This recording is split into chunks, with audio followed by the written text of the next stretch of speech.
Towards the goal. ఈ యొక్క అంశమును మనం ప్రారంభించుకుంటే ముందుగా లోకంలో గురియొత్తుకు పరిగెత్తిన ఇతర వ్యక్తులను గురించి మనం తెలుసుకుందాము. మన మాజీ రాష్ట్రపతి గారు డాక్టర్ అబ్దుల్ కలాం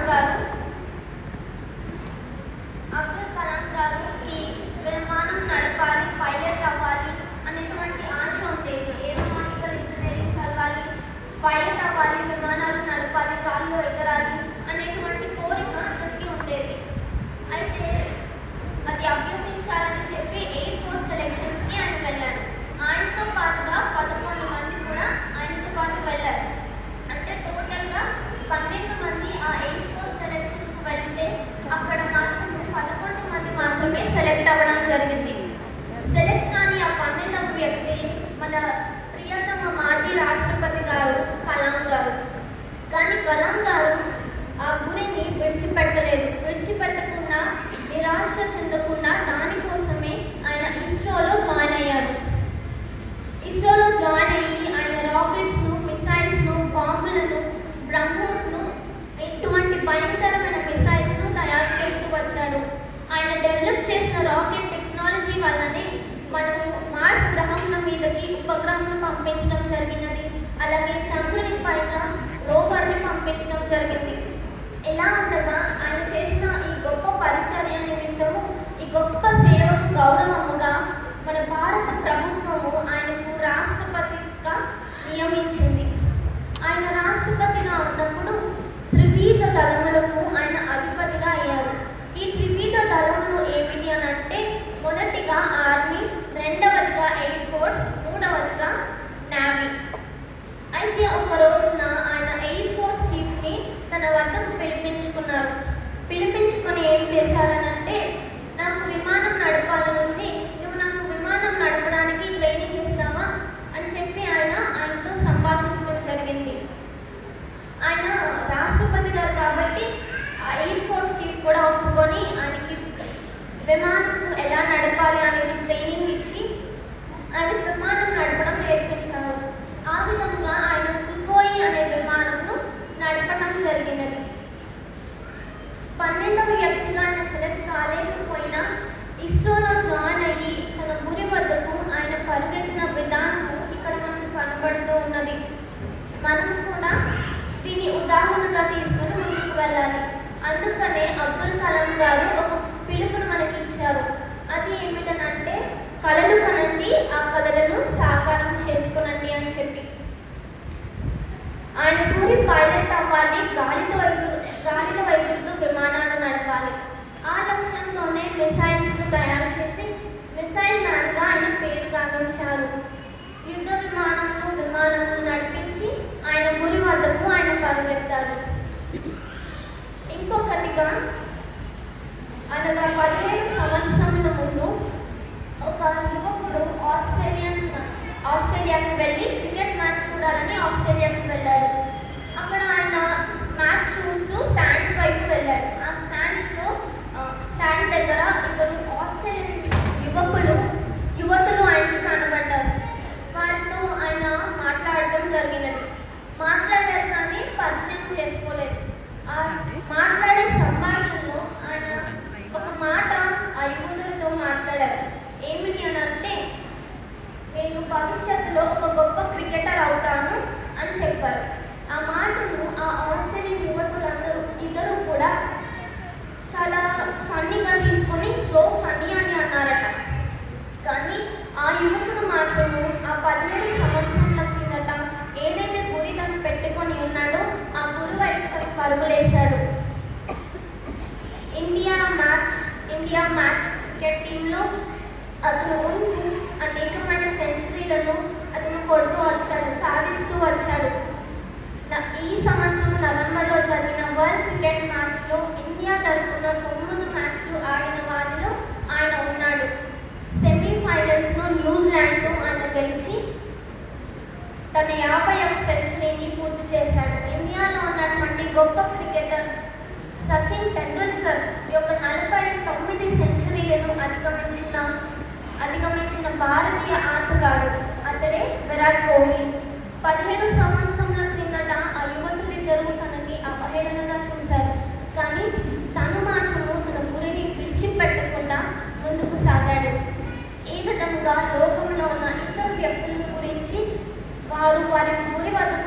పరిగెత్తారో మనం తెలుసుకున్నాము. అలాగే ఈరోజు మన సండే కొరకు ఇవ్వబడినటువంటి అంశము గురి యొద్దకే పరిగెత్తుడి. దీనికి మనకు ఏఎల్సి వారు 3 పాఠములను ఇచ్చారు. పాత నిబంధన పాఠ్య భాగము సమూయేలు మొదటి గ్రంథము 17వ అధ్యాయము 45వ వచనం నుండి 51వ వచనం వరకు.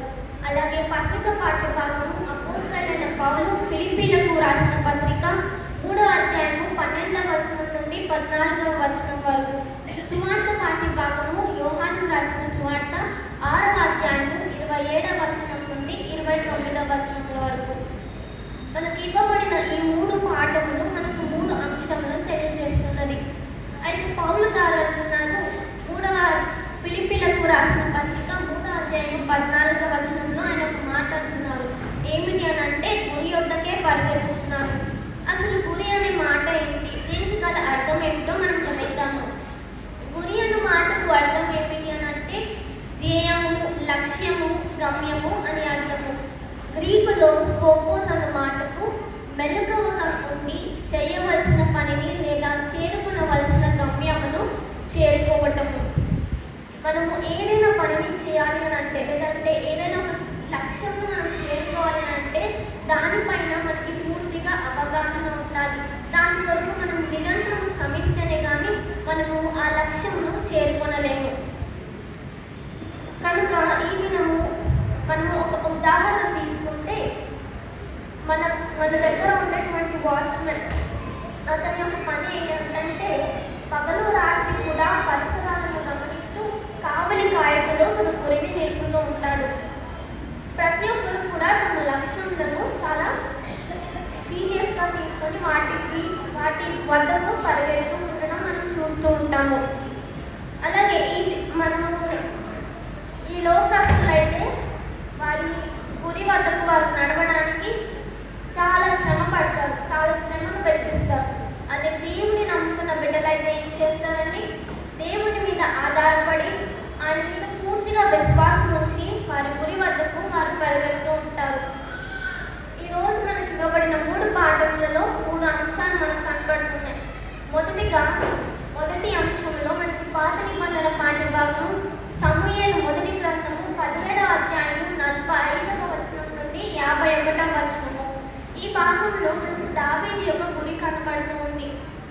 దావీదు యొక్క గురి ఏమిటి? ఫిలిష్తీయుడైన గొల్యాతు మనుషుని హతమార్చడం. దావీదు ఈ గురిని అసలు ఎందుకు ఎంచుకున్నాడు? ఫిలిష్తీయుడైన గొల్యాతుని ఎందుకు చంపాలనుకుంటున్నాడు అనేది మనం ఇప్పుడు చూద్దాం. అసలు ఈ దావీదు ఎవరని వివరంలోకి వెళ్తే, దావీదు యూదా దేశంలో ఉన్న బెత్లెహేమీయుడైన యెష్షయి అను వానికి 8 మంది కుమారులు ఉన్నారు. వారిలో చివరివాడు అంటే కనిష్ఠుడు దావీదు. దావీదు యొక్క పని ఏమిటనంటే, దావీదు తన తండ్రి యొక్క గొర్రెలను మేపేవాడనమాట. ఆ గొర్రెలను మేపుచూ ఉండేటువంటి సమయంలో అతను అరణ్య ప్రదేశంలో ఎక్కువగా వెళ్తూ ఉండేవాడు. అరణ్య ప్రదేశంలో తన గొర్రెలను మేపుచూ క్రూర మృగముల నుండి అతను విడిపిస్తూ వస్తూ ఉన్నాడు.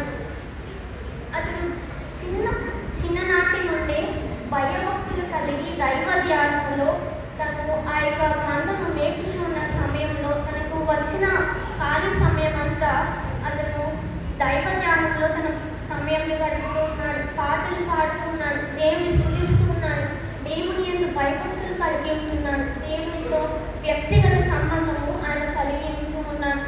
మనం చూస్తున్నాం. అందుకే అపోస్తల కార్యముల గ్రంథము 13వ అధ్యాయము 22వ వచనంలో దేవుడు దావీదుని గురించి ఒక విషయం చెప్తున్నాడు. నేను యెష్షయి కుమారుడైన దావీదును కనుగొంటిని, అతను నా ఇష్టానుసారుడైన మనుషుడు మరియు అతను నా ఉద్దేశములను నెరవేర్చునని అతని గురించి సాక్ష్యం ఇస్తున్నాడంట. అయితే దావీదు తన బాలుడిగా ఉన్న సమయంలోనే ఇశ్రాయేలు సర్వ సమాజములకు బెన్యామీను వంశస్థులైన కీషు అని వారి కుమారుడైన సౌలు ఇశ్రాయేలును పరిపాలిస్తూ ఉండటం మనం చూస్తూ ఉంటాం. అయితే సౌలు దేవుని యొక్క మాటను ధిక్కరించడం వల్ల దేవునికి సౌలు మీద కోపం వచ్చింది. సౌలు మీద కోపం వచ్చినప్పుడు దేవుడు సమూయేలుతో పదవి నుండి తీసివేసి ఇంకొకని రాజుగా అభిషేకించాలి అని చెప్పి దేవుడు సమూయేలుతో మాట్లాడటం మనం చూస్తూ ఉంటాము.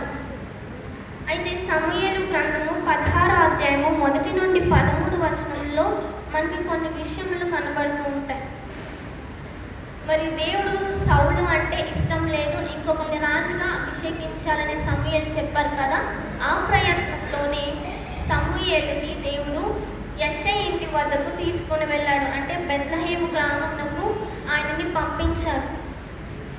సమూయేలు, నీవు బెత్లెహేమునకు వెళ్ళు, అక్కడ యెష్షయి కుమారులలో ఒకరిని నేను ఎన్నుకుంటాను, నువ్వు అతన్ని అభిషేకించి రావాలి అని చెప్పి సమూయేలుని దేవుడు బెత్లెహేమునకు పంపిస్తాడు.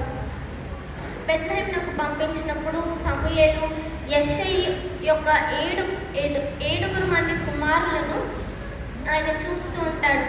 సమూయేలు మొదట కుమారుని చూసినప్పుడు, అంటే ఏలీయాబును చూసినప్పుడు సమూయేలు అనుకుంటాడు, ఇతను చాలా అందంగా ఉన్నాడు, చాలా బలవంతుడిగా ఉన్నాడు, దేవుడు ఏర్పరచుకున్నవాడు ఇతడేనేమో అని అనుకుంటూ ఉంటాడు. కానీ దేవుడు పై రూపంలో లక్ష్య పెట్టేవాడు కాదు, దేవుడు హృదయంలో లక్ష్య పెట్టేవాడుగా ఉన్నాడు. అందుకనే దేవుడు యెష్షయి మొదటి 7 కుమారుల్లో ఉన్న వారిని ఒక్కరిని కూడా దేవుడు ఎన్నుకోలేదు. కానీ చివరి కుమారుడైన దావీదుని దేవుడు ఎన్నుకున్నాడు. దావీదుని దేవుడు ఏం చెప్తున్నాడంటే, నేను కోరుకున్నవాడు ఇతడే అని దావీదు గురించి దేవుడు సాక్ష్యం ఇవ్వడం మనం చూస్తూ ఉన్నాము. దావీదును కోరుకున్నాడని దేవుడు సమూయేలుతో చెప్పినప్పుడు సమూయేలు దావీదును అభిషేకించడం జరిగినది. ఆ రీతిగా సమూయేలు దావీదును అభిషేకించారు. అప్పటి నుంచి దావీదును దేవుడు ఎంతగానో తన ఆత్మ బలముతో నింపి ప్రతి దాంట్లోనూ ఆయనను ముందంచులో ఉంచి నడిపిస్తూ వచ్చారు. ఆయన క్రూర మృగముల నుండి గొర్రెలను రక్షిస్తూ ఉండడానికి కారణం ఏమిటో తెలుసా? దావీదు ఆత్మ బలముతో నింపబడి ఉన్నాడు. బలముతో నింపబడి ఉన్నాడు కానీ మాత్రమే నింపబడి ఉండడం వలన మాత్రమే అతడు క్రూర మృగముల నుండి గొర్రెలను విడిపించడం జరిగినది. అయితే తను అభిషేకించబడిన తర్వాత, అంటే దావీదు అభిషేకించబడిన తర్వాత ఫిలిష్తీయులు ఇశ్రాయేలు దండు వారితో యుద్ధమునకు వచ్చారు.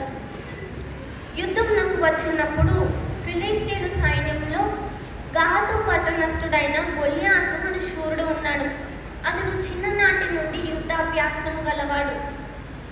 అయితే ఫిలిష్తీయుల నుంచి ఇంత పెద్ద శూరుడు ఉన్నాడు కదా, అతడు 6 మూరల 1 జానేడు అంత కొల పరిమాణం గలవాడు.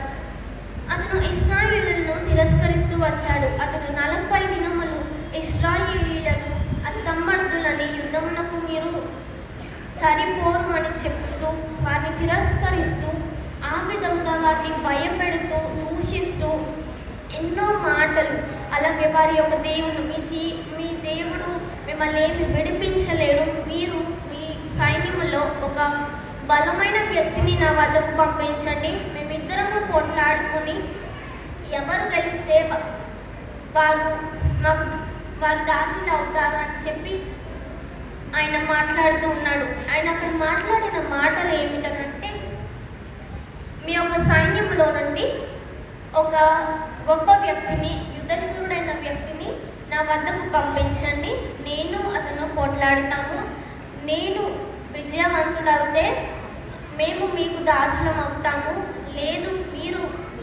మేము విజయవంతులం అవుతే మీరు మాకు దాసీలు అవుతారు అని చెప్పి గొల్యాతు వారిని తిరస్కరిస్తూ వస్తున్నాడు. ఈ మాటలన్నిటిని వింటున్నటువంటి ఇశ్రాయేలు ప్రజలు ఎంతగానో భయభీతులకు లోనవుతూ ఉండడం మనం చూస్తూ ఉంటాం. అక్కడ ఈ యుద్ధం ఎక్కడ జరుగుతుందంటే ఏలా లోయలో జరుగుతుంది.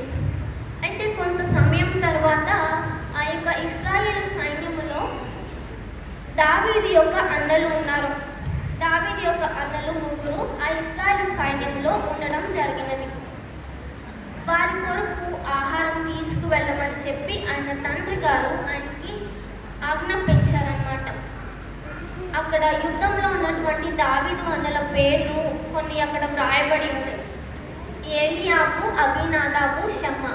వారు ఇశ్రాయేలు సైన్యంలో దావీదు వారికి తీసుకొచ్చిన ఆహారం ఏమిటనంటే 10 జున్నుగడ్డలు, 10 రొట్టెలు, తుమ్మెడు గోధుమలు వారికి ఆహారంగా దావీదు తీసుకురావడం జరిగినది. అయితే ఈ యుద్ధ పరిస్థితిని అంతా దావీదు చూస్తూ ఉన్నాడు. గొల్యాతు వారిని తిరస్కరిస్తున్న విధానము, ఇశ్రాయేలు భయపడి పారిపోతూ ఉన్న విధానమును దావీదు చూస్తున్నాడు. అయితే దావీదు అక్కడ ఉన్న పెద్దలైన వారితో మాట్లాడుతున్నాడు, సంభాషిస్తూ ఉన్నాడు. ఈ యుద్ధంలో గెలిస్తే రాజు మనకి ఏమి బహుమానం ఇస్తాడు అని చెప్పి అక్కడ దావీదు సంభాషిస్తూ ఉన్నాడు. గొల్యాతు ఇశ్రాయేలీయులను తిరస్కరిస్తున్నటువంటి విధానమును చూసిన దావీదు అప్పుడే తన మనసులో ఒక గురిని పెట్టుకున్నాడు. ఆ గురి ఏమిటి అనంటే గొల్యాతును హతమార్చుట. ఈ విధంగా దావీదు తన గురిని పెట్టుకున్నాడు. అయితే మనము సమూయేలు మొదటి గ్రంథము 17వ అధ్యాయము 26వ వచనంను ఒకసారి చదువుకుందాం. దావీదు జీవము గల దేవుని సైన్యమును తిరస్కరించుటకు సున్నతి లేని ఈ ఫిలిస్తీయుడు ఎంతటివాడు? గొల్యాతును చంపి ఇశ్రాయేలీయుల నుండి ఈ నిందను తొలగించాలి అని ఒక గట్టు నిర్ణయం తీసుకున్నాడు. అదే ఇక్కడ మనకి దావీదు ఒక గురిగా కనబడుతున్నది. ఈ నిర్ణయం తీసుకున్నటువంటి దావీదు వెంటనే రాజైన సౌలు గారి దగ్గరికి వెళ్ళారు. సౌలు దగ్గరికి వెళ్ళి, అయ్యా, నేను ఈ యొక్క యుద్ధంలో ఉండాలి, నిలబడాలి, ఆ ఫిలిస్తీయుడు ఎదుటిగా నేను ఉంటాను అని చెప్పి దావీదుతో చెప్తూ ఉన్నప్పుడు సౌలు ఆయనతోటి ఏమన్నారు అనంటే, దావీదు, నీవు బాలుడువు, నీకు చేతనవ్వదు, అతడు చిన్ననాటి నుండే యుద్ధాభ్యాసం గలవాడు అని చెప్పి దావీదును ఆయన నిరాశపరుస్తూ ఉండడం మనం చూస్తూ ఉంటాం. కానీ దావీదు మాత్రము తన యొక్క గురిని వదిలిపెట్టకుండా ఏం చేస్తానంటే, అయ్యా, నీ దాసుడనైన నేను అరణ్యంలో గొర్రెలను కాచుచుండగా సింహము ఎలుగుబంటి వచ్చినా కానీ నేను నా గొర్రెలను వాటి నుండి విడిపించాను. అటువంటి బలమైన క్రూర మృగముల నుండి నేను వాటిని నా గొర్రెలను విడిపించినప్పుడు సున్నతి లేని ఈ ఫిలిస్తీయుడు కూడా వాటిలో ఒక వాడి వలె అవుతుంది కదా, నేను ఇతనితోటి పోరాడుతాను, నేను జయిస్తాను అని చెప్పి దావీదు సౌలుతో అంటాడు. అయితే ఈయన దావీదు మాట వినకపోవడం వల్ల సౌలు సరే అని చెప్పి అతనికి యుద్ధ కవచములు, శిరస్త్రాణము, యుద్ధంలో వెళ్ళువారు ఏమేమైతే ధరిస్తారో వాటిని అంతటిని దావీదునకు ధరింపచేశాడు సౌలు. కానీ దావీదుకి ముందే ఎప్పుడు యుద్ధం చేసినటువంటి అనుభవము మనకి ఇక్కడ కనపడలేదు. అయితే దావీదుకి అవన్నీ ధరింపజేసినప్పుడు దావీదు సౌలుతో ఒక మాట అన్నాడు, నేను వెళ్ళనిది లేనిది చూసుకుంటాను, ఆ తర్వాత నేను చెప్తాను అని చెప్పి దావీదు సౌలుతో అంటాడు. వెళ్ళనిది లేనిది చూసుకున్నాడు, అతను వెళ్ళలేకపోతున్నాడు, అతని వల్ల కావట్లేదు. అయితే వాటినన్నిటినీ తీసివేసి తన చేతి కర్రను ఒకటి తీసుకొని ఎల్లా లోయలో ఉన్నటువంటి ఏటిలో నుండి 5 నున్నని గులకరాలను ఏరి తన చిక్కములో పెట్టుకున్నాడు. తన యొక్క ఆయుధము ఇక్కడ మనకి ఏం కనబడుతున్నదంటే గులకరాలు, నున్నని గులకరాలు, 5 నున్నని గులకరాలు, అలాగే వడిసెల. ఇవి ఈయన యొక్క ఆయుధంగా మనకి కనబడుతూ ఉన్నాయి. ఇవి పట్టుకొని దావీదు గొల్యాతు దగ్గరకు వస్తున్నాడు. ఇవి పట్టుకొని వస్తుంటే గొల్యాతు దావీదుతో ఇలా అంటున్నాడు, నేనేమైనా కుక్కన, కర్రను పట్టుకొని నా వద్దకు వస్తున్నావు అని అంటున్నాడు. అలాగే ఆయన యొక్క దేవతల పేరిట, అంటే గొల్యాతు, ఫిలిస్తీయులు వీరి యొక్క దేవతల పేరిట దావీదును గొల్యాతు శపిస్తూ ఉండటం మనం చూస్తూ ఉంటాం. కానీ దావీదు ఏమాత్రం బెదిరిపోలేదు.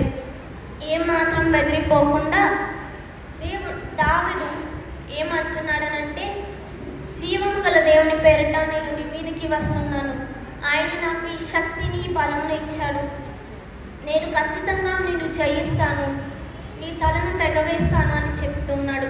నీ మాంసమును ఆకాశ పక్షులకును క్రూర మృగములను ఇస్తాను అని అంటున్నాడు. దావీదు ముందు ఈ మాటలు దావీదుకి ముందు గొల్యాతు చెప్పాడు. గొల్యాతు ఏం చెప్తున్నాడంటే దావీదుకి, నేను విన్నవుతాను, నీ మాంసాన్ని క్రూర మృగములకి పక్షులకి ఇస్తానని చెప్పాడు. కానీ దావీదు మాత్రం దాన్ని ఒప్పుకోలేదు. దాన్ని తిరస్కరించి ఆయన కూడా అది అంటున్నాడు, నేను విన్నవుతాను, నీ మాంసంని క్రూర మృగములకి పక్షులకి ఇచ్చి వేస్తాను అని చెప్తూ ఉన్నాడు. యెహోవా పేరిట నేను నీ మీదకి వస్తూ ఉన్నాను, యుద్ధము యెహోవాదే. ఏమని చెప్తున్నాడండి దావీదు? యుద్ధము యెహోవాదే అని చెప్తూ దావీదు గొల్యాతు మీదకి యుద్ధంలోకి వచ్చాడు. దావీదు ఇంకో మాట కూడా అంటున్నాడు, నీవు బల్లెముతోనూ కత్తితోనూ ఈటెతోనూ నా మీదకి వస్తున్నావు, కానీ జీవము గల దేవుడు ఏ ఆయుధము లేకుండా నిన్ను జయించగలుగుతానని చెప్తూ ఉన్నాడు. జీవము గల దేవుడు ఈ పనిని చేయుటకు సమర్థుడు అని చెప్పి దావీదు గొప్ప విశ్వాసంతో మాటలను పలుకుతున్నాడు. అలాగే వాళ్ళిద్దరూ ఎదురు పొదురు వస్తూ పోట్లాడటానికి రెడీ అవుతూ అలా వారు సమీపంగా వస్తున్న సమయంలో దావీదు తన చిక్కములో నుండి ఒక రాయిని తీసుకొని వడిసెలలోకి పెట్టి తిప్పి విసిరి ఆయన యొక్క నుదుటి మీదకి అది వెళ్ళేటట్టుగా తన గురిని నిలిపాడు. ఆ రాయి ఆ నుదుటి నుంచి చొచ్చిపోయినందున గొల్యాతు ఏమయ్యాడనంటే బోర్లా పడిపోయాడు. మరి గొల్యాతు దావీదు చేతిలో ఏమైపోయాడండి? చిన్నవాడిగా అయిపోయాడు. బోర్లా పడిపోయాడనంటే ఇంకా యుద్ధము చివరికి వచ్చేసినట్లే అన్నమాట. అయితే వెంటనే దావీదు పరిగెత్తుకొని పోయి ఆ ఫిలిస్తీని మీద నిలబడి ఆ ఫిలిస్తీని యొక్క కత్తిని తీసుకొని అతని తల తెగవేస్తాడు. ఫిలిస్తీన్లు వారి యొక్క శూరుడు చనిపోవటం చూసి భయపడి పారిపోయారు. కానీ ఇశ్రాయేలీయులు వారిని వదిలిపెట్టకుండా వారి పట్టణముల వరకు తరిమి వారిని హతమార్చారు. ఈ విధంగా దావీదు యుద్ధము యెహోవాదే అనుచు ముందుకు వెళ్ళాడు. యుద్ధము చేసి తన గురిని ఆయన చేరుకోవటం మనం చూస్తూ ఉన్నాము. బాలుడైన దావీదు పెట్టుకున్న తన గురి వైపు పరుగెత్తాడు. తను ఈ గురిని పెట్టుకోగలడానికి కారణం ఏమిటో తెలుసా? గొలియాతు 40 దినముల వరకు ఇశ్రాయేలీయులను తిరస్కరిస్తూ వచ్చాడు, వారిని దూషిస్తూ వచ్చాడు. జీవము గల దేవుని నామమును దూషిస్తూ ఉంటే, వారి ప్రజలను దూషిస్తూ ఉంటే దేవుడు ఊరుకుంటాడా? ఊరుకోలేదు. దావీదుకు నియమించుకున్న దేవుడు దావీదుకు తన ఆత్మ బలమును నింపి తనని ముందుకు నడిపిస్తూ వచ్చాడు. దావీదును దేవుడు ఏర్పరచుకోవడానికి ముందుగానే దావీదును జ్ఞాపకం చేసుకున్నాడు దేవుడు. అందుకే సమూయేలును తన వద్దకు పంపించి సమూయేలు ద్వారా తైలాభిషేకం పొందుకున్నాడు దావీదు. దేవుని చిత్త ప్రకారముగా దావీదు నడుచుకున్నాడు. ఆయన ఏమి చెబితే ఆయన మాటకు విధేయత కలిగి జీవించినట్లుగా మనం చూస్తూ ఉంటాం. మరి మనం గురి వద్దకు పరిగెడితే మనకి ఒక గిఫ్ట్ వస్తుంది కదా. లైక్ మనం రన్నింగ్ రేస్లో వెళ్ళి ఫస్ట్ వచ్చినప్పుడు మనకు ఒక గిఫ్ట్ వస్తూ ఉంటుంది. అలాగే తన గురి వైపు పరిగెత్తినప్పుడు దావీదు కూడా ఒక బహుమానం పొందుకోవటం మనం చూస్తుంది. అయితే దావీదు యుద్ధంలో జయించారు కాబట్టి సౌలు దావీదుకి ఇవ్వాల్సినటువంటి బహుమతిని దావీదు సౌలుకి ఇచ్చాడు. ఆ బహుమతి ఏమిటి అని అంటే, దావీదు సౌలుకి ఇచ్చినటువంటి బహుమతి ఏమిటి అని అంటే బహుగా ఐశ్వర్యము, అలాగే రాజకుమార్తెను ఇచ్చి పెళ్లి చేశారు. ఇది లోకానుసారమైనటువంటి బహుమానము దావీదు పొందుకున్నాడు. దావీదు గొర్రెల కాపరిగా గొర్రెల దొడ్డిలో ఉన్నటువంటి దావీదును దేవుడు ఇశ్రాయేలీయుల సర్వ సమాజమునకు యొక్క సర్వ సమాజమునకు రెండవ రాజుగా అంటే సౌలు తరువాత రాజుగా దావీదును నియమించాడు. దావీదు ఇశ్రాయేలీయులను 40 సంవత్సరములు ఏలాడు.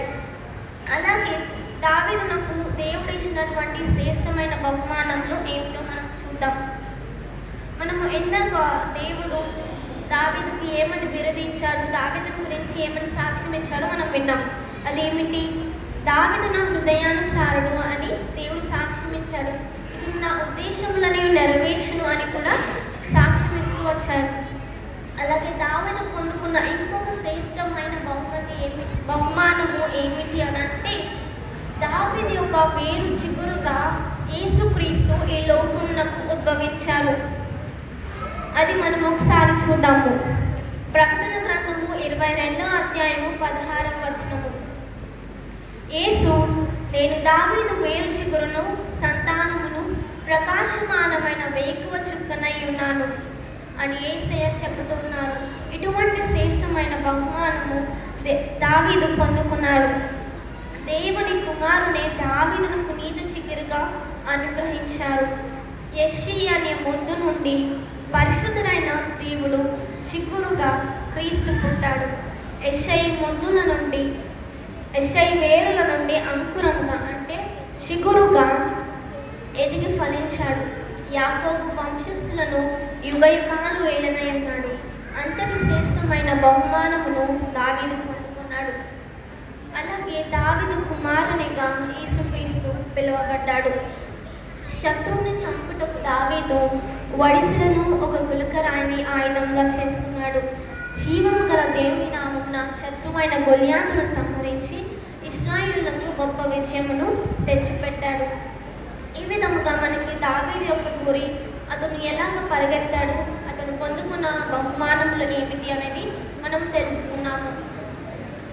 రెండవ అంశముగా మనకి ఇవ్వబడినటువంటి పత్రికా పాఠ్యభాగము అపోస్తలుడైన పౌలు ఫిలిప్పీలకు రాసిన పత్రిక 3వ అధ్యాయము 12వ వచనం నుండి 14వ వచనం వరకు. ఇక్కడ మనకు పౌలు గారి యొక్క గురి మనకు కనబడుతూ ఉన్నది. ఫిలిప్పీలకు రాసిన పత్రిక 3వ అధ్యాయము 14వ వచనములను చూస్తే, క్రీస్తు యేసునందు దేవుని ఉన్నతమైన పిలుపునకు కలుగు బహుమానమును పొందవలని గురి యొద్దకే పరిగెత్తుచున్నాను అని పౌలు అంటూ ఉంటాం, మనం చూస్తూ ఉన్నాం. అయితే పౌలు యొక్క పూర్వపు పరిస్థితులు ఏంటి, అతను ఎలాగ దేవునిలోనికి వచ్చాడు అనేది మనం చూద్దాం. అపోస్తల కార్యముల గ్రంథము 9వ అధ్యాయంలో మనకి పౌలు యొక్క పూర్వపు స్థితి కనబడుతూ ఉంటుంది. పౌలు యొక్క అసలు పేరు ఏమిటనంటే సౌలు. ఆ కాలంలో ఇశ్రాయేలుకు రాజుగా సౌలు పరిపాలిస్తూ ఉన్నప్పుడు సౌలు అంతటి వాడిగా అవ్వాలని బహుశా వాళ్ళ తల్లిదండ్రులు ఆయనకి సౌలు అని పేరు పెట్టిండొచ్చు. ఈయన దేవుని యందు భయభక్తులు కలిగిన వాడు, ధర్మశాస్త్రోపదేశకుడు, ధర్మశాస్త్ర పండితుడు. నేను నీ దేవుడను, నన్ను తప్ప ఎవరిని ఆరాధించకూడదు అన్న దేవుని ఆజ్ఞ ప్రకారము నడుచుకున్నవాడు. అలాగే దేవుని విషయంలో పౌరుషం గలవాడు. పౌలు ఎటువంటి వాడని చెప్తున్నారండి ఇక్కడ? దేవుని విషయంలో ఏమి కలిగి ఉన్నాడండి? పౌరుషము కలిగి ఉన్నాడు. అయితే అసలు ఈ సౌలు పౌలుగా మారడం, ఈ యొక్క జర్నీని మనం చూస్తే సౌలు ఏం చేస్తూ ఉన్నాడంటే, క్రీస్తు పునరుద్ధానుడైన తర్వాత శిష్యుల ద్వారా ఒక సంఘము ఏర్పరచబడినది. సమిష్టి జీవనము వారు కొనసాగిస్తూ ఉన్నప్పుడు పేతురు గారు ఆ ఆదిమ సంఘమునకు నాయకునిగా ఉండి నడిపిస్తూ ఉన్నారు. అయితే సౌలు ఆ యొక్క దినములలో ఏం చేస్తూ ఉండేవాడంటే, ప్రభువును నమ్ముకున్న వారిని, ప్రభువును ఆచరిస్తున్న వారిని, ప్రభు మార్గంలో నడుస్తున్న వారిని అందరినీ కూడా ఆయన భయపెట్టి పట్టి చెరసాలలో వేసి వారిని ఎంతగానో శిక్షిస్తూ బాధిస్తూ ఉండడం మనం చూస్తూ ఉంటాం. అయితే ఈ కార్యం చేయడానికి అతను ప్రధాన యాజకుల యొద్ద నుంచి కూడా అధికార పత్రములను ఆయన తీసుకుని వచ్చాడు. అయితే ఒక రోజున దమస్కునకు ప్రయాణమై సౌలు వెలిచి ఉండగా మార్గ మధ్యంలో ఆకాశము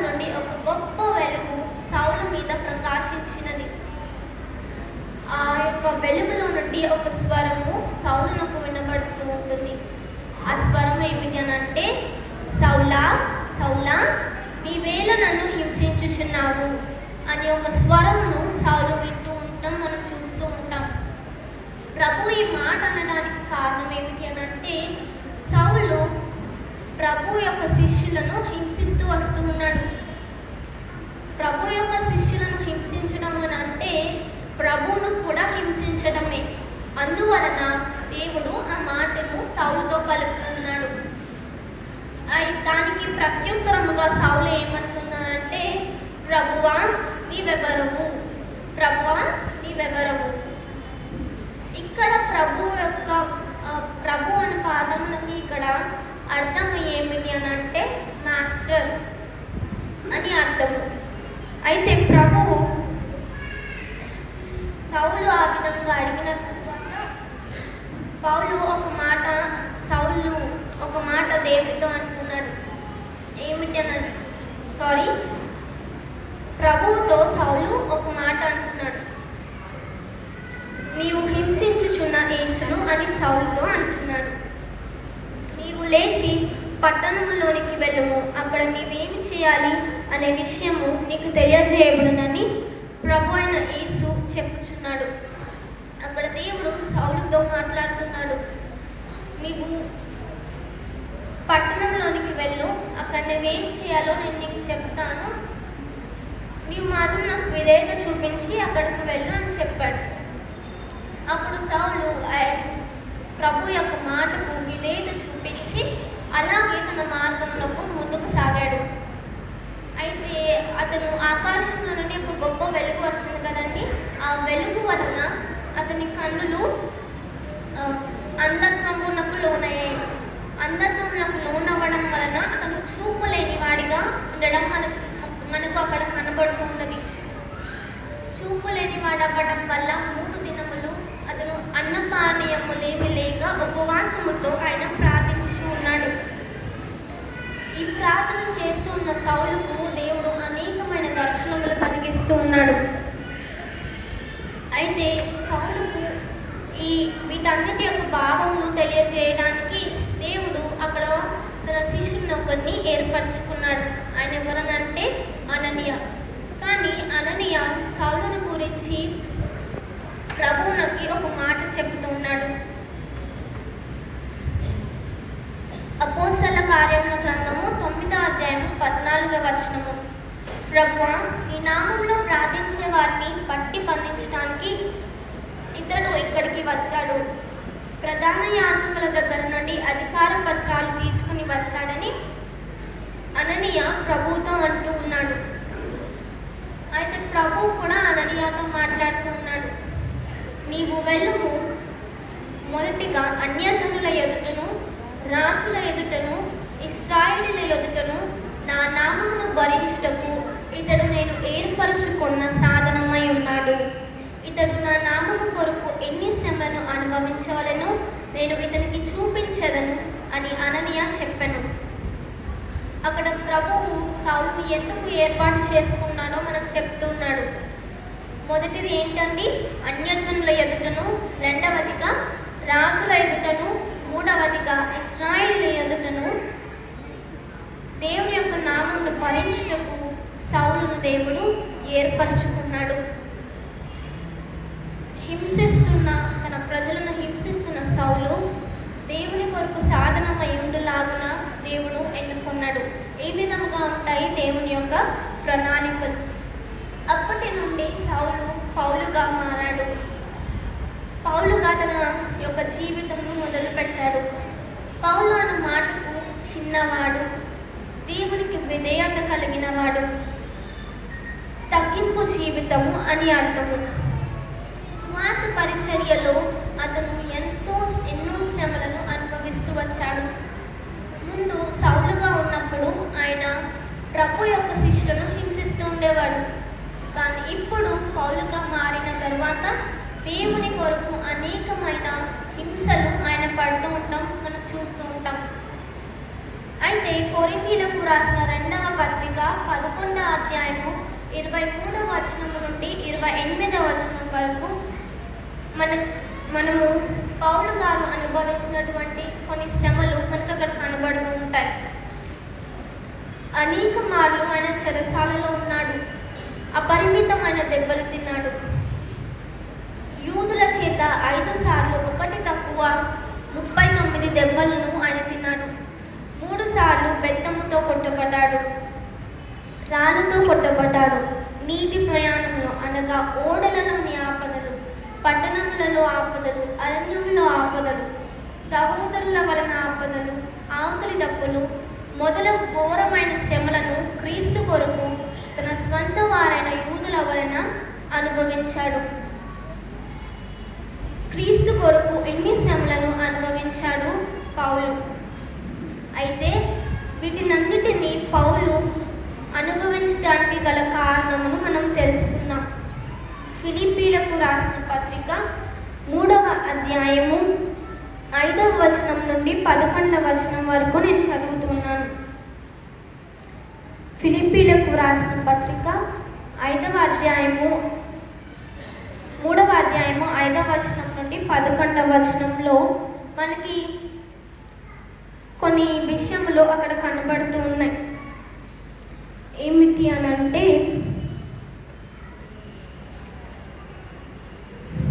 తను సౌలుగా ఉన్నప్పుడు కలిగి ఉన్న మేలైన వాటినన్నిటినీ కూడా అతను ఎలా ఎంచుకున్నాడంటే నష్టపరుచుకున్నాడు, పెంటతో సమానంగా ఎంచుకున్నాడు.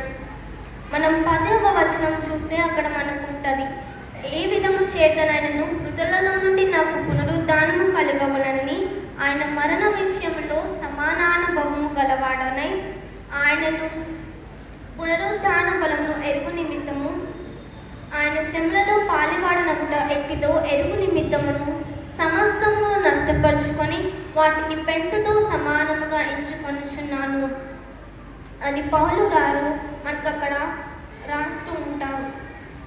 అంటే ప్రభువు కొరకు ప్రతిదీ కూడా తను నష్టపరుచుకున్నాడు. ముందు తన సౌలుగా ఉన్నప్పుడు తనకు ఏవైతే లాభకరముగా ఉన్నాయో వాటినన్నిటినీ నష్టముగా ఎంచుకున్నాడు, పెంటగా ఎంచుకున్నాడు. అతనికి ఏం కావాలి అని కోరుకుంటున్నాడంటే క్రీస్తుతో సమాన అనుభవము కలగాలి, క్రీస్తును సంపాదించుకోవాలి అని ఆశపడుతున్నాడు. క్రీస్తు మరణ విషయంలో అనుభవము గలవాడగుటకు, క్రీస్తు పునరుద్ధాన బలమును ఎరుగుటకు, ఆయన శ్రమలలో పాలివాడగుట ఎట్టిదో ఎరుగుటకు పౌలు తనకు కలిగిన వాటినన్నిటినీ, లాభకరమైన సమస్త వాటిని నష్టపరుచుకున్నాడు. వాటినన్నిటినీ పౌలు పెంటతో సమానముగా ఎంచుకొని ఉండటం మనం చూస్తున్నాం. అలాగే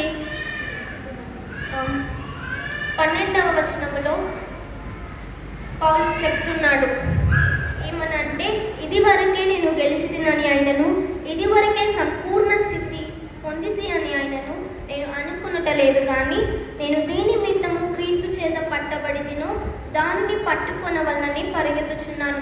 ఈ వచనములో మనకి పౌలు యొక్క గురి కనబడుతోంది.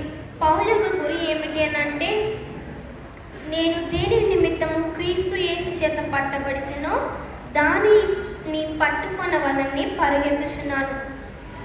ఆయన యేసు ఏ ఉద్దేశము నా పట్ల కలిగి ఉండి నన్ను పౌలుగా మార్చారో ఆ ఉద్దేశము వైపునకు నేను నడవాలి అని చెప్పి పౌలు అనుకుంటూ ఉన్నాడు. ఆ లక్ష్యమునకు చేరుకుంటకు ఆయన శ్రమించుతూ ఉండటం మనం చూస్తూ ఉన్నాం. అలాగే 13వ వచనములో, సహోదరులారా, నేను ఇదివరకే పట్టుకొని ఉన్నానని తలంచుకున్నాను, అయితే ఒకటి చేయుచున్నాను, వెనుక ఉన్నవి మరచి ముందున్న వాటికై వేగిరపడుచు క్రీస్తు యేసునందు దేవుని ఉన్నతమైన పిలుపునకు కలుగు బహుమానమును పొందవలనని గురి యొద్దకే పరిగెత్తుచున్నాను. వెనుక ఉన్నవి మరచి అని అంటే ఏంటండి? తను పూర్వపు స్థితిలో సౌలుగా ఉన్నటువంటి పరిస్థితిని తను మరచి ముందున్నటువంటి ఉన్నతమైన పిలుపునకు ఆయన పరిగెత్తాలని ఆశపడుతూ ఉన్నాడు. క్రీస్తు యేసునందు దేవుని ఉన్నతమైన పిలుపునకు కలుగు బహుమానమును ఆయన పొందుకొనవాలని పౌలు పరిగెత్తుచు ఉన్నాడు. క్రీస్తు యేసునందు దేవుని ఉన్నతమైన పిలుపు. అదే పౌలు ఏమనుకున్నాడు? ఉన్నతమైనదనియు ఆయన పిలిచిన ఉన్నతమైన ఆయన పిలుపునకు విధేయత చూపించుచు అందువల్ల కలుగు బహుమానం పొందుకోవటానికి శ్రమ పడుతూ పౌలు పరిగెత్తుచున్నాడు. అదే ఆ బహుమానం ఏమిటనంటే క్రీస్తులో సమాన అనుభవము కలిగి ఉండాలి, క్రీస్తు శ్రమలలో పాలివాడనవ్వాలి అనేటువంటి గురి వైపు బహుమానం కొరకు ఆయన పరిగెత్తుతూ ఉండడం మనం చూస్తూ ఉన్నాం. పౌలు కాలంలో ఒలింపిక్ క్రీడలు జరిగేవంట. ఆ ఒలింపిక్ క్రీడలు గెలిచిన వారికి ఆయన ఒలీవల ఆకులతో కిరీటము తయారు చేసి వారికి ఇస్తూ ఉండేవారు. ఈ విధంగా ఆయన కూడా ఆయన గురికి కలిగేటటువంటి బహుమానము ఆయన పొందుకున్నాడు. అలాగే ఒలింపిక్ క్రీడలలో గెలిచిన వారికి కూడా ఆయన బహుమానము అందజేయడం మనం చూస్తున్నాం. అయితే పాత నిబంధనలో ఉన్నటువంటి దేవుని పిలుపును గురించి ఇప్పుడు మనం చూద్దాము.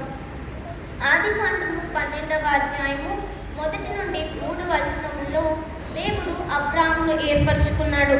అబ్రాహామును దేవుడు పిలిచాడు. అబ్రాహాము దేవుని పిలుపునకు లోబడ్డాడు, విధేయత చూపించాడు. ఆ పిలుపును బట్టి దేవుడు అబ్రాహామును ఎంచుకొని అబ్రహాముగా మార్చి విశ్వాసులకు తండ్రిగా ఆయనను ఉన్నతమైన బహుమానము ఇచ్చాడు. దేవుడు అబ్రాహాము జీవించిన జీవితానికి బహుమానముగా అంటే దేవుని యొక్క పిలుపునకు అబ్రాహాము ఎలాగా లోబడ్డాడో దానికి ఆయన ఒక బహుమానం ఇవ్వాలని ఆశపడుతున్నాడు. అబ్రాహాముకు దేవుడు 4 బహుమానాలను ఇవ్వడం జరిగినది. 4 బహుమానంలో మొదటి బహుమానము గొప్ప జనముగా చేయబడ్డాడు, ఆశీర్వదించబడ్డాడు. 3వదిగా అతని పేరు గొప్ప చేయబడినది. 4వ బహుమానము వాగ్దాన భూమి తన సంతానమునకు స్వంతము చేయబడినది. ఎన్ని బహుమానములు పొందుకున్నాడంటే అబ్రాహాము 4 బహుమానములు పొందుకున్నాడు.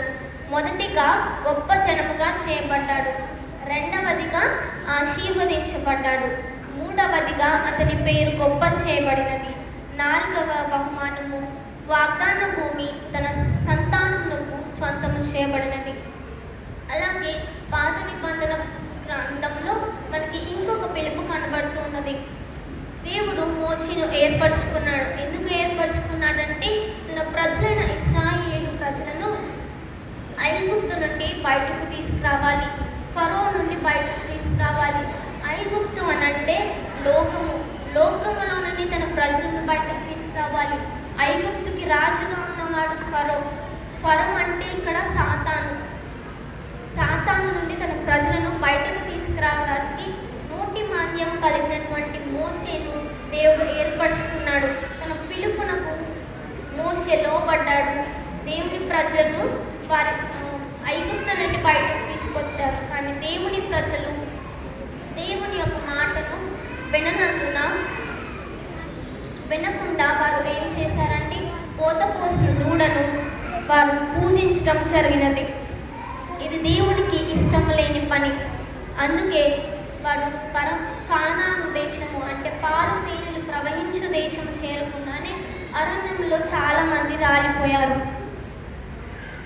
హోషేయ గ్రంథము 11వ అధ్యాయము 1వ వచనములో ఇశ్రాయేలు బాలుడై ఉండగా నేను అతని ఎడల ప్రేమ కలిగి నా కుమారుని ఐగుప్తు దేశములో నుండి పిలిచితిని అని దేవుడు అంటున్నాడు. మోషేను ఏర్పరచుకొని ఇశ్రాయేలు ప్రజలను ఐగుప్తు నుండి దేవుడు బయటకు రప్పించాడు. కానీ వారు విగ్రహారాధన చేశారు. అంటే దేవుని విసర్జించి అన్య దేవతలను పూజించారు. అన్య దేవతలను పూజించటం ఆయనకి ఎలా అనిపించింది అని అంటే వ్యభిచారముగా ఉన్నది, దేవునికి వ్యభిచారముగా ఉన్నది. అంటే లోకంతో వారు పోవటం, లోకం యొక్క దేవతలను అన్య దేవతలను వారు పూజించారు. కాబట్టి దేవుడు వారిని వీరు వ్యభిచారం చేశారని చెప్పి దేవునికి దృష్టికి అది నీతిగా ఎంచబడలేదు. అయితే దేవుడు వారిని విసర్జించాడు. యోహాను మొదటి పత్రిక 2వ అధ్యాయము 15వ వచనము మనం చూస్తే, ఈ లోకమునైనను లోకంలో ఉన్న వాటినైనను ప్రేమింపకుడి. ఎవడైనను లోకమును ప్రేమించిన ఎడల తండ్రి ప్రేమ వానిలో ఉండదు. అదే అధ్యాయము 16వ వచనంలో, లోకంలో ఉన్నదంతయు అనగా శరీరాశయు నేత్రాశయు జీవపు డంబమును తండ్రి వలన పుట్టినవి కావు, అవి లోక సంబంధమైనవే.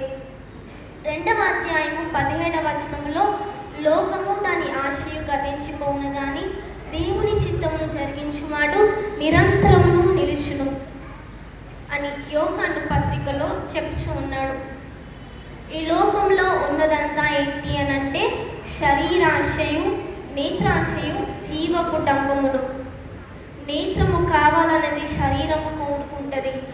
శరీరము కోరుకున్నది అంటే అది మనను జీవపు డంబమునకు పరుగు తీస్తూ ఉంటుంది. ఈ 3 పాపంలోని ఉన్నటువంటి 3 అక్షరములకు గుర్తుగా ఉండటం మనం చూస్తూ ఉంటాం. పాపము అంటే 3 అక్షరాలు అక్కడ ఉన్నాయి. మొదటి అక్షరము దేనికి గుర్తు అని అంటే శరీరాశ, 2వ అక్షరము నేత్రాశకు గుర్తు, 3వ అక్షరము జీవపు డంబమునకు గుర్తుగా ఉండటం మనం చూస్తూ ఉంటాం. అయితే ఇవి లోక సంబంధమైనవి కానీ దేవుని వలన పుట్టినవి కావు అని యోహాను పత్రికలో వ్రాస్తున్నాడు. ఇది ఈ విధంగా పాత నిబంధనలో దేవుని యొక్క పిలుపునకు లోబడిన ఇద్దరు వ్యక్తులను గురించి ఇక్కడ మనం చూసాము. అబ్రాము అలాగే మోషే. ఇంకా క్రొత్త నిబంధనలో దేవుని ఉన్నతమైన పిలుపునకు లోబడిన వారిని మనం చూస్తాం. దేవుని పిలుపు, క్రొత్త నిబంధనలో దేవుని యొక్క ఉన్నతమైన పిలుపు ఏమిటి? ఎబావ్ అని అంటే ఏంటంటే పైకి. అందరికీ ఇది తెలుసు కాబట్టి ఎబావ్ అని అంటే ఉన్నతమైన పిలుపు. ఉన్నతమైన పిలుపు. పిలుపు అన్న మాటకు అర్థము మనం ఏమని చెప్పవచ్చు అనంటే ఇన్విటేషన్, ఆహ్వానము లేదా కాలింగ్. పాత నిబంధనలో ఇవ్వబడినటువంటి ఇన్విటేషన్ ఏమిటి? కానాను చేరడం అనంటే పాలు తేనెలు ప్రవహించు దేశంలో చేరుకొని దాన్ని స్వాధీనపరచుకోవడం ఇచ్చినటువంటి పిలుపు పాత నిబంధనలో ఉన్నది. క్రొత్త నిబంధనలో ఇవ్వబడిన పిలుపు ఏమిటి అని అంటే పరమ కానాను అనగా పరలోకము, నిత్య జీవము పొందుకొనుటకు ఇచ్చినటువంటి ఇన్విటేషన్. మత్తయి సువార్త 11వ అధ్యాయము 28వ వచనంలో ప్రభువు ఒక ఆహ్వానాన్ని ఇస్తున్నాడు. ప్రయాసపడి భారము మోసుకొని పోచిన సమస్త జనులారా నా యొద్దకు రండి, నేను మీకు విశ్రాంతిని కలుగజేతును అని దేవుడు ఇక్కడ మనకి సెలవిస్తూ ఉన్నాడు. మనము ప్రయాసముతో ముందుకు వెళ్ళిపోతున్నప్పుడు మనం ఎవరిని ఆశ్రయించాలని చెప్తున్నాడు? దేవుని ఆశ్రయించాలి, దేవుని వద్దకు రావాలి అని చెప్తున్నాడు. ఆ విధంగా ఆయన దగ్గరకు వస్తే మనకు దేవుడు విశ్రాంతిని కలుగజేస్తారు. అలాగే రోమా పత్రిక 3వ అధ్యాయము 23వ వచనము, ఏ భేదమును లేదు, అందరూ పాపము చేసి దేవుడు అనుగ్రహించు మహిమను పొందలేకపోతున్నారు. ఈ భూమిలో మనకున్నటువంటి టార్గెట్ ఏమిటి అని అంటే దేవుని యొక్క మహిమ. ఆ మహిమను పొందుకోవటమే లోకంలో మనకి ఇవ్వబడినటువంటి టార్గెట్. ఆ టార్గెట్ని మనం పొందుకోలేకపోతున్నాము. మనము ఆ టార్గెట్ని రీచ్ అవ్వలేకపోతున్నామంట. ఎందువలనంటే మనమందరము పాపము చేస్తున్నాము. ఇందాక మనం ఆల్రెడీ పాపము అని అంటే 3 అక్షరాలు ఉన్నాయి. అవి ఏమిటి అని అంటే శరీరాశ, నేత్రాశ, జీవపు డంబము.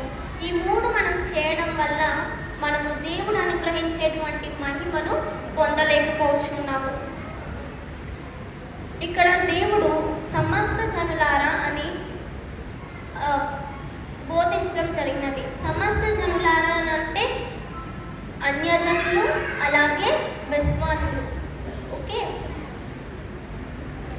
వారందరూ కూడా దేవుని అనుగ్రహించే మహిమ అనగా టార్గెట్ని మనము రీచ్ అవ్వలేకపోతున్నాము. రోమా పత్రిక 3వ అధ్యాయం 9వ వచనంలో కూడా అందరిలో పాపమునకు లోనవుచున్నారు అని వాక్యము సెలవిస్తూ ఉన్నది. పేతురు రాసిన మొదటి పత్రిక 2వ అధ్యాయము 9వ వచనంలో మనకు ఒక పిలుపు కనబడుతూ ఉన్నది. మీరు చీకటిలో నుండి ఆశ్చర్యకరమైన తన వెలుగులోనికి మిమ్మును పిలిచిన వాని గుణాతిశయములను ప్రచురము చేయు నిమిత్తము ఏర్పరచబడిన వంశమును, రాజులైన యాజక సమూహముగాను, పరిశుద్ధమును, దేవుని సొత్తైన ప్రజలునై ఉన్నారు. ఈ వాక్యము మనకి ముందుగా నిర్గమాకాండము 19వ అధ్యాయము 5వ వచనంలో మనకు కనబడుతూ ఉన్నది. ఈ పిలుపును మరలా పేతురు గారు మనకి గుర్తు చేస్తూ ఉన్నారు. అలాగే పేతురు రాసిన మొదటి పత్రిక 2వ అధ్యాయము 10వ వచనములో ఒక మాట ఉంటుంది. ఒకప్పుడు ప్రజగా ఉండగా ఇప్పుడు దేవుని ప్రజ అయితిరి. ఒకప్పుడు కనికరింపబడగా ఇప్పుడు కనికరింపబడిన వారైతిరి అని పేతురు చెప్పుచూ ఉన్నాడు. మనము ఒకప్పుడు ప్రజగా ఉండగా ఇప్పుడు దేవుని ప్రజ అయితిరి. ఇప్పుడు దేవుని ప్రజలము ఎలా అయ్యాము? దేవుని పిలుపునకు లోపడట వలన, ఆయనకు విధేయత చూపించటం వలన మనము దేవుని ప్రజగా ఉన్నాము. అలాగే ఆయనకు కనికరము పొందుకున్న వారిగా మనము ఉన్నాము. అలాగే 3వ అధ్యాయము 9వ వచనములో, అలాగే రోమా పత్రిక 8వ అధ్యాయము 16-17 వచనంలో ఒకసారి చదువుకుందాం. రోమా పత్రిక 8వ అధ్యాయము 16-17 వచనములు. మనము దేవుని పిల్లలమని ఆత్మ తానే మన ఆత్మతో కూడా సాక్ష్యమిచ్చుచున్నాడు. మనము పిల్లలమైతే వారసులము, అనగా దేవుని వారసులము, క్రీస్తుతో కూడా మహిమ పొందుటకు ఆయనతో శ్రమపడిన ఎడల క్రీస్తు తోడి వారసులము. పేతురు రాసిన మొదటి పత్రిక 3వ అధ్యాయము 9వ వచనంలో, మీరు ఆశీర్వాదమునకు వారసులగుటకు పిలువబడితిరి అని పేతురు చెప్తున్నాడు. ఇదే మనకి రోమా పత్రిక 8వ అధ్యాయము 16-17 వచనంలో కనబడుతున్నది. మనము దేవుని వారసులము అవ్వాలి అని అంటే ముందుగా మనం దేవుని పిల్లలము అవ్వాలి. దేవుని పిల్లలుగా మనము అవుతే క్రీస్తుతో కూడా మనము మహిమను పొందుకుంటాము. క్రీస్తుతో శ్రమపడిన ఎడల క్రీస్తు తోడి వారసులము. క్రీస్తు కొరకు మనము శ్రమపడితే మనము క్రీస్తు యొక్క బిడ్డలుగా, క్రీస్తు యొక్క పిల్లలుగా పిలువబడి ఆయనకు వారసులుగా అవుతామని ఇక్కడ మనకి చెప్పబడుతూ ఉన్నది. అందుకే ఈ పిలుపునకు మనము విధేయత చూపించినడల దాని వలన కలిగే బహుమానమును పొందుటకు ప్రభువు తన ఆత్మశక్తిని అనుగ్రహిస్తాడు. బహుమానము మీద మనము ఆ దేవుడు ఇచ్చేటువంటి ఆ బహుమానము మీద మనము గురిపెట్టాలి. మనము ఒక రేస్లో ఉంటే ఆ రేస్లో మనకు ఒక గీత కనబడుతుంటుంది, ఒక లైన్ కనబడుతూ ఉంటుంది. ఆ లైన్ దాటితేనే మనం గెలిచినట్టు. ఆ విధంగానే మనము ఇందాక ఇద్దరు వ్యక్తులను గురించి తెలుసుకున్నాం. మొదటిగా దావీదు గురించి తెలుసుకున్నాము, రెండవదిగా పౌలు గురించి తెలుసుకున్నాము. వారి యొక్క గురి ఏంటి, వారు పొందుకున్నటువంటి బహుమానములు ఏమిటి అనేది మనం తెలుసుకున్నాం. దావీదు తను పెట్టుకున్న గురి ఏమిటి? ఫిలిష్తీయుడైన గొల్యాతు అనే శూరుని హతమార్చడం. దానికి ఆయన పొందుకున్న బహుమానము ఏమిటి? ఆయన పొందుకున్న బహుమానం ఏమిటంటే సౌలు రాజు చేత బహుగా ఐశ్వర్యము, అలాగే రాజకుమారుడితో వివాహము, ఇంకా దేవుడు ఆయనకి ఇంకా శ్రేష్టమైనటువంటి బహుమానమును దావీదుకు అనుగ్రహించడం మనం చూస్తున్నాం. అలాగే పౌలు యొక్క గురి ఏమిటి అని అంటే దేని కొరకై అతడు దేవుని చేత పట్టబడ్డాడో దాని కొరకు ఆయన పరిగెడుతూ ఉన్నాడు. పరిగెత్తినప్పుడు ఆయన పొందుకున్నటువంటి బహుమానము ఏమిటి అని అంటే నిత్య జీవము, పరలోకపు మహిమను ఆయన పొందుకోవటం జరిగింది. అందుకనే పేతురు తిమోతి 2వ పత్రికలో 4వ అధ్యాయము 7వ వచనము అలాగే 8వ వచనంలో కొన్ని మాటలు పౌలు అక్కడ వ్రాస్తూ ఉంటారు. మంచి పోరాటము పోరాడి తిని, నా పరుగు కడ ముట్టించి తిని, విశ్వాసమును కాపాడుకుంటేని, ఇక మీదట నా కొరకు నీతి కిరీటము ఉంచబడి ఉన్నది అని పౌలు చెప్పుచున్నాడు. ఇదే పౌలు తన ఉన్నతమైన పిలుపునకు పరిగెత్తినప్పుడు వచ్చినటువంటి బహుమానము. దేవుడు ఆయనకి ఏమి బహుమానం ఇచ్చారు? నీతి కిరీటము ఉంచబడి ఉన్నది. పౌలు కొరకు నీతి కిరీటము ఉంచబడి ఉన్నది. తన పోరాటమును పోరాడాడుంట, తన పరుగుని కడముట్టించారు, విశ్వాసమును కాపాడుకొని ఇక మీదట నా కొరకు నీతి కిరీటము ఉంచబడి ఉన్నది. ఇది పౌలు తన ఉన్నతమైన పిలుపునకు పరుగెత్తినప్పుడు పొందుకొనినటువంటి బహుమానము. మూడవ అంశముగా సువార్త పాఠ్యభాగము యోహాను సువార్త 6వ అధ్యాయము 27వ వచనం నుండి 29వ వచనం వరకు. ఒకసారి యోహాను సువార్త 6వ అధ్యాయము 27వ వచనం నుండి 29వ వచనం వరకు చదువుకుందాము. క్షయమైన ఆహారము కొరకు కష్టపడుకుని కానీ నిత్య జీవము కలుగజేయు అక్షయమైన ఆహారము కొరకే కష్టపడుడి. మనుష్య కుమారుడు దానిని మీకిచ్చును. ఇందుకై తండ్రి అయిన దేవుడు ఆయనకు ముద్ర వేసి ఉన్నాడని చెప్పాను. వారు, మేము దేవుని క్రియలు జరిగించుటకు మేము ఏమి చేయవలని ఆయనను అడగగా, యేసు, ఆయన పంపిన వాని యందు మీరు విశ్వాసం ఉంచుటయే దేవుని క్రియ అని వారితో చెప్పెను. 27వ వచనములో క్షయమైన ఆహారము కొరకు కష్టపడుకుడి. క్షయమైన ఆహారము అని అంటే నశించిపోయేటువంటి ఆహారము. మనము ఎంత తిన్నా మనకి ఆకలి పుట్టుతూనే ఉంటుంది. కాబట్టి ఆ ఆహారము ఏమిటనంటే నశించిపోయేటువంటి ఆహారము, క్షయమైనటువంటి ఆహారము. ఇక్కడ బైబిల్ వృత్తాంతంలో క్షయమైన అనే వాటి గురించి ఏమంటున్నారంటే, క్షయమైన వాడు ఎవరినంటే సాతాను. సాతాను మనల్ని నశింపజేసేవాడుగా మనకి కనపడుతూ ఉన్నాడు. అలాగే అక్షయమైన నిత్య జీవము కలుగజేయు అక్షయమైన ఆహారము కొరకే కష్టపడుడి. అక్షయమైన అని అంటే నిత్యము ఉండేది. నిత్యము ఉండేవారు ఎవరినంటే యేసుక్రీస్తు. అక్షయుడకు యేసునందు మనం విశ్వాసం ఉంచితే మనము జీవాహారము పొందుకుంటాము, నిత్య జీవము పొందుకుంటాం. అందుకే యోహాను సువార్త 6వ అధ్యాయం 51వ వచనములో దేవుడు ఒక మాట చెబుతున్నాడు. పరలోకము నుండి దిగి వచ్చిన జీవాహారం నుండేనే ఎవడైనను ఈ ఆహారము భుజించితే వాడెల్లప్పుడూ జీవించును. మరియు నేనిచ్చు ఆహారము లోకమునకు జీవము కొరకైన నా శరీరమే అని మీతో నిశ్చయంగా చెప్పుచున్నాను. జీవాహారము ఎవరు అనంటే పరలోకము నుండి దిగి వచ్చిన యేసుక్రీస్తు.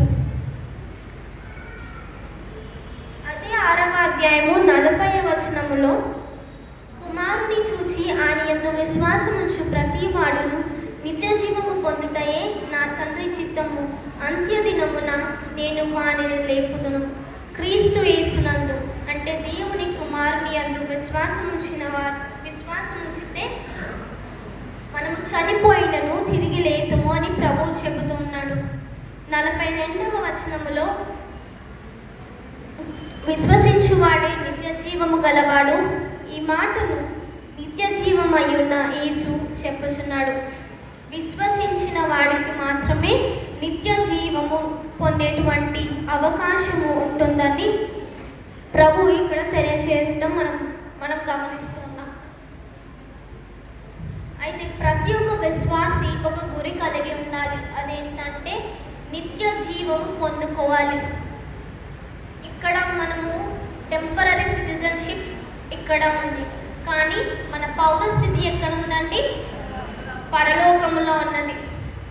మనం టెంపరరీగానే ఈ లోకంలో జీవిస్తున్నాం, కానీ మన సిటిజన్షిప్ పరలోకంలో ఉన్నది. అది మన గురి అయి ఉన్నది. ఆ గురి కొరకు పరిగెత్తాలి అని అంటే ఏం చేయాలి కూడా మనకి ఇక్కడ కనబడుతున్నది. యోహాను సువార్త 3వ అధ్యాయము 16వ వచనము ఏమని వ్రాయబడి ఉన్నది? దేవుడు లోకమును ఎంతో ప్రేమించెను, కాగా ఆయన తన అద్వితీయ కుమారునిగా పుట్టిన వాని యందు విశ్వాసముంచు ప్రతి వాడును నశింపక నిత్య జీవము పొందినట్లు ఆయనను అనుగ్రహించెను. దేవుడు లోకంను ఎంతగానో ప్రేమించారు. ఎంతగానంటే తన అద్వితీయ కుమారుని మన కొరకు ఈ భూమిలోనికి నడిపించారు. ఆ కుమారుని యందు మనం విశ్వాసం ఉంచితే నిత్య జీవమునకు మనము వారసులమగుతాము అని ఇక్కడ ప్రభువు యోహాను సువార్తలో చెబుతూ ఉన్నాడు. నిత్య జీవం అని అంటే ఏంటి? నిత్యము ఉండేటువంటి జీవము. ఆ జీవము ఏమై ఉన్నది? ఆ జీవము ఏమై ఉన్నది అని మనం ఆలోచిస్తే అది యోహాను సువార్త 1వ అధ్యాయము 4-5 వచనముల్లో మనకు కనబడుతుంది. ఆయనలో జీవం ఉండెను, ఆ జీవము మనుషులకు వెలుగై ఉండెను. ఆ వెలుగు చీకటిలో ప్రకాశించుచున్నది, కానీ చీకటి దాన్ని గ్రహింపకుండెను. ఎవరిలో జీవమున్నది? క్రీస్తు యేసులో జీవమున్నది. ఆ జీవము మనుషులకు ఎలా ఉంది అని అంటే వెలుగుగా ఉన్నది. ఆ యొక్క క్రీస్తు యొక్క వెలుగు చీకటిలో బ్రతుకుతున్న మన మీద ప్రకాశిస్తూ ఉన్నదంట. కానీ మనము దానిని గ్రహింపకుండా ఉన్నాము అని వాక్యము సెలవిస్తున్నది. అసలు మనలోకి జీవము ఎలా వచ్చింది? మనం జీవిస్తూ ఉన్నామనంటే మనలోకి జీవము ఎలా వచ్చింది? జీవము ఎలా వచ్చింది అని అంటే ఆదికాండము 2వ అధ్యాయము 7వ వచనము. ఆదికాండము 2వ అధ్యాయము 7వ వచనము. దేవుడైన యెహోవా నేలమట్టితో నరుని నిర్మించి వారి నాసికా రంధ్రములలో జీవవాయువును ఊదగా నరుడు జీవాత్మాయుడు. దేవుడు మన నాసికా రంధ్రములలో జీవవాయువును ఊదగా మనము జీవాత్మగా ఈ లోకంలో జీవిస్తూ ఉన్నాము. కాబట్టి మనము నిత్యము ఉండేటువంటి జీవంలోనికి మనము పరుగెత్తాలి. మన యొక్క గురి ఏమిటి అని అంటే నిత్య జీవమునకు వారసులమవటమే మన యొక్క గురిగా కనపడుతూ ఉన్నది. అలాగే ఈ యొక్క 3వ అంశములో గురి వద్దకు పరిగెత్తున ఒక మనిషిని నేను మీకు పరిచయం చేస్తున్నాను. ఆయన ఎవరునంటే యేసుక్రీస్తు. ఆయన దేవుని కుమారునిగా ఉండి కూడా లోకమునకు ఒక గురి కలిగి వచ్చాడు. ఆ గురి మనకి లూకాసు వార్త 19వ అధ్యాయము 10వ వచనములో, అలాగుననే మత్తయి సువార్త 1వ అధ్యాయము 21వ వచనములో, తిమోతికి రాసిన మొదటి పత్రిక 1వ అధ్యాయము 15వ వచనంలో కనబడుతున్నది. మొదటిగా లూకాసు వార్త 19వ అధ్యాయము 10వ వచనము, నశించిన దానిని వెదకి రక్షించుటకు మనుష్య కుమారుడు వచ్చెను అని అతనితో చెప్పాను. మత్తయి సువార్త 1వ అధ్యాయము 21వ వచనము, తన ప్రజలను వారి పాపముల నుండి ఆయనే రక్షించును కనుక ఆయనకు యేసు అని పేరు పెట్టుదుమనెను. తిమోతికి వ్రాసిన మొదటి పత్రిక 1వ అధ్యాయము 15వ వచనము, పాపులను రక్షించుటకు క్రీస్తు యేసు లోకమునకు వచ్చెను. ఈ 3 వచనములను మనం చూస్తే యేసుక్రీస్తునకు కలిగిన గురి ఏమిటంటే నశించిపోతున్నటువంటి ప్రజలను రక్షించడమే ఆయన యొక్క గురిగా కనబడుతున్నది. రక్షించుటకు ఆయన రక్షకునిగా ఈ లోకమునకు వచ్చెను. అందుకే ఆయన ఈ లోకమునకు వచ్చాడు. ఆయన పేరులో కూడా యేసు, యేసు అన్న మాటకు అర్థము రక్షకుడు. పాపులను రక్షించుట కొరకే ఆయన సువార్త ప్రకటన అను పనిని జరిగిస్తూ ఉన్నారు. అదే ఆయన లక్ష్యంగా మనకు కనబడుతున్నది. మార్కు సువార్త 1వ అధ్యాయము 14-15 వచనములు ఒకసారి చదువుకుందాం. మార్కు సువార్త 1వ అధ్యాయము 14-15 వచనములు. యోహాను చెరపట్టబడిన తరువాత యేసు, కాలము సంపూర్ణమై ఉన్నది, దేవుని రాజ్యము సమీపించి ఉన్నది, మారు మనసు పొంది సువార్త నమ్ముడని చెప్పుచు దేవుని సువార్త ప్రకటించుచు గలిలయకు వచ్చెను. దేవుడు ఇక్కడ ఏం చెబుతున్నారంటే, యేసు ఇక్కడ ఏం చెప్తున్నారంటే కాలము సంపూర్ణమై ఉన్నది, దేవుని యొక్క రాకడ సమీపముగా ఉన్నది, అందరము కూడా మారు మనసు పొంది సువార్తను నమ్మాలి అని చెప్పి ఇక్కడ మార్కు స్వార్త మొదటి అధ్యాయము 14-15 వచనంలో మనము గమనించవచ్చు.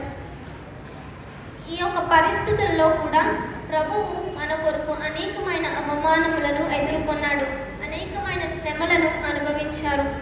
తల వాంఛకైనను మనిషి కుమారునికి స్థలము లేనిటువంటి పరిస్థితి, ఎన్నో అవమానాలు ఎదుర్కొన్నారు. తన స్వంత ప్రజలనే ఆయనను అవహేళనకు గురి చేశారు. అలాంటి ఘోరమైన పరిస్థితుల్లో కూడా ప్రభువు ప్రతి చోటుకు వెళ్ళి పాపంలో పడి ఉన్న వారిని వారి బంధకముల నుండి విడిపించారు, దయ్యములు పట్టిన వారిని విడిపించారు, అస్వస్థత కలిగిన వారికి స్వస్థతను అనుగ్రహించారు, పక్షవాయువు గల వారిని స్వస్థపరిచారు. ఈ విధంగా దేవుడు ఎన్ని అవమానాలు ఎన్ని అవహేళనలు వచ్చినా కూడా తన గురి వద్దకు, అంటే నశించిపోతున్న వారిని రక్షించుటకు ఆయన ముందుకు పరిగెత్తారు. ఆయన ఒక రక్షకుడిగా మనకు కనబడుతున్నాడు. పాప విమోచనను కలుగజేసిన ఒక గొప్ప విమోచకుడుగా దేవుడు ఉన్నారు. అయితే ఫిలిప్పీలకు రాసిన పత్రిక 2వ అధ్యాయము 5వ వచనం నుండి 11వ వచనము భాగము మనం చూద్దాం. క్రీస్తు యేసునకు కలిగిన ఈ మనసును మీరును కలిగి ఉండుడి. ఈయన దేవుని స్వరూపము కలిగి ఆయనతో సమానముగా ఉండే భాగ్యమును విడిచిపెట్టి ఈ లోకమునకు వచ్చి మనుష్యుని పోలికగా పుట్టి దాసుని స్వరూపాన్ని ధరించుకొని తనకు తానే రిక్తునిగా చేసుకున్నాడు. మరణము పొందునంతగా, అనగా శిలువ మరణము పొందునంతగా విధేయత చూపిన వాడై తన్ను తాను తగ్గించుకున్నాడు. ఆయనకు అటువంటి అవసరం లేదు, కానీ తన గురి వద్దకు తను పరిగెత్తాలి. యెహోవా దేవుడు, తండ్రి అయిన దేవుడు కుమారుడైన దేవుని పట్ల ఒక ఉద్దేశం కలిగి ఉన్నాడు. ఆ ఉద్దేశము నెరవేర్చబడాలి కాబట్టి మనుష్య కుమారుడు ఈ లోకమునకు వచ్చాడు. అందుకే క్రీస్తు యేసు గురించి పౌలు ఇటువంటి సాక్ష్యము చెబుతూ ఉన్నాడు. ఈయన దేవుని స్వరూపము కలిగి ఉన్నారు. ఆయనతో సమానముగా ఉండేటువంటి భాగ్యము, అంటే తండ్రి అయిన దేవునితో సమానముగా ఉండేటువంటి భాగ్యమును విడిచిపెట్టి ఈ లోకమునకు మనుష్య పోలికలో వచ్చారు. దాసుని స్వరూపమును ధరించుకొని తనను తాన్ని రిక్తునిగా చేసుకున్నారు. రిక్తునిగా చేసుకోవడం అంటే ఖాళీ చేసుకొని వచ్చాడు, తనను తాను తగ్గించుకొని వచ్చాడు. అందుకనే తండ్రి అయిన దేవుడు యేసయ్యని ఎంతగానో హెచ్చించారు. తను తాను తగ్గించుకున్నవాడు హెచ్చింపబడును, తను తాను హెచ్చించుకున్నవాడు తగ్గించబడు అని వాక్యము సెలవిస్తూ ఉన్నది. తండ్రి అయిన దేవునికి అతను ఎంతగానో విధేయత చూపించారు. అందువలన యేసుక్రీస్తు పొందుకున్నటువంటి బహుమానములు ఏమిటి అని అంటే, పరలోకంలో ఉన్న వారిలో కానీ, భూమి మీదలో ఉన్న వారిలో కానీ, భూమి క్రింద ఉన్న వారిలో కానీ ప్రతి వారి నాలుకయు తండ్రి అయిన దేవుని మహిమార్థమై యేసుక్రీస్తును ప్రభువు అని ఒప్పుకొనున్నట్లును, దేవుడు ఆయనను అత్యధికముగా హెచ్చించి ప్రతి మోకాలు యేసు నామమును వంగునట్లును, దేవుడు ఆయనను అత్యధికముగా హెచ్చించి ప్రతి నామమునకు పై నామముగా ఆయన యొక్క నామమును ఏర్పరచుకున్నాడు. The name above all names అని దేవుడు యేసయ్యకి బహుమానం ఇచ్చారు. దేవుని మహిమార్థమై ప్రతి నాలుక ఆ యేసు ప్రభువును ఒప్పుకోవాలి, ప్రతి మోకాలు ఆయన ఎదుట వంగాలి. అటువంటి బహుమానమును తండ్రి అయిన దేవుడు కుమారుడైన దేవునికి అనుగ్రహించారు. యెషయా గ్రంథము 53వ అధ్యాయము 12వ వచనము. ఏలైనగా మరణము నొందునట్లును అతడు తన ప్రాణమును దారపోసెను, కావున గొప్ప వారితో నేను అతనికి పాలు పంచి పెట్టదను, గనులతో కలిసి అతడు కొల్ల సొమ్ము విభాగించుకొనెను. ఆయన పొందినటువంటి శ్రమలకు బహుమానముగా దేవుడు యేసయ్యకి ఎటువంటి బహుమానం ఇచ్చారు? గనులతో కలిసి అతడు కొల్ల సొమ్ము విభాగించుకొనెను, గొప్ప వారితో నేను అతనికి పాలు పంచి పెట్టదను. గనులతో కూడా ఆయన ఉంటారు అనే బహుమానము యేసుకు ఇవ్వబడినది. పాపిని రక్షించుటకు మరణమగునంతగా తన ప్రాణంను దారపోసి ఉన్నాడు కనుక దేవుడు యేసునకు ఇటువంటి బహుమానములను ఇచ్చాడు. హెబ్రీలకు రాసిన పత్రిక 12వ అధ్యాయము 2-3 వచనములను చదువుకుందాము.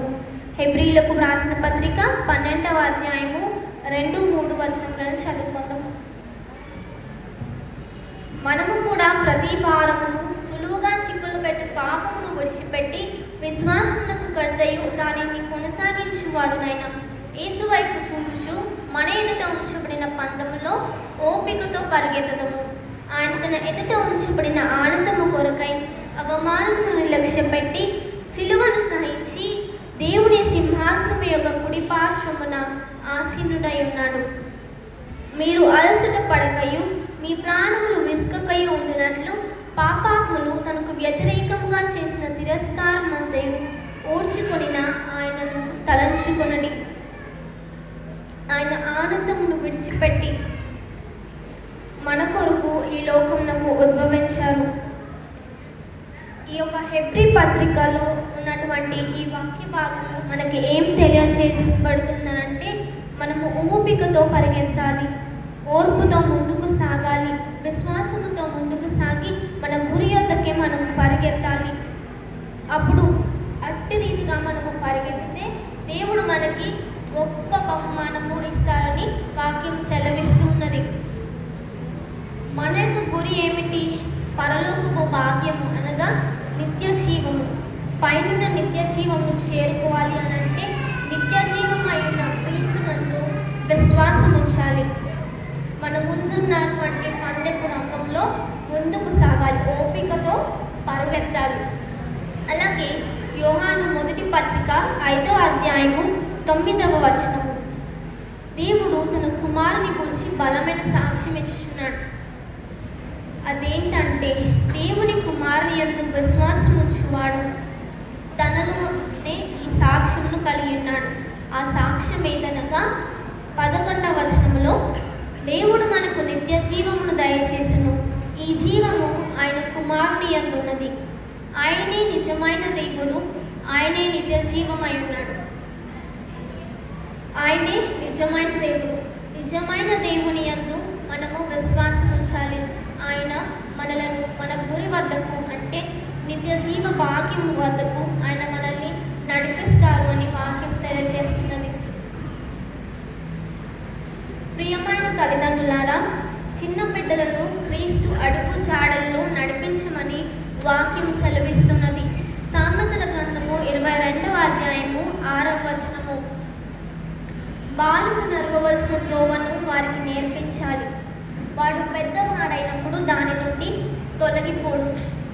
ఈ చిన్ననాటి నుండే వారి యొక్క గురి ఏమిటంటే క్రీస్తు యేసును తమ రక్షకునిగా తెలుసుకోవాలన్నది వారి గురి. వారి గురి వైపునకు నడిపించవలసినది తల్లిదండ్రులే. మీరు ఎట్టి దారిలో వారిని నడిపిస్తే దేవుడు అటువంటి దారిలో వారిని ముందుకు నడిపిస్తూ ఉంటారు. వారు ఆ దారిలో నడుస్తూ ఉంటారు. వారు ఆ గోల్ రీచ్ అయ్యే దారిలో మీరందరూ మీ యొక్క చిన్న బిడ్డలందరినీ సండే స్కూల్లో దేవుని మాటలను తెలుసుకునే రీతిలో వారిని ముందుకు నడిపించమని, దైవాశీర్వాదమును పొందుకొనమని మిమ్మల్ని వేడుకొంచున్నాము.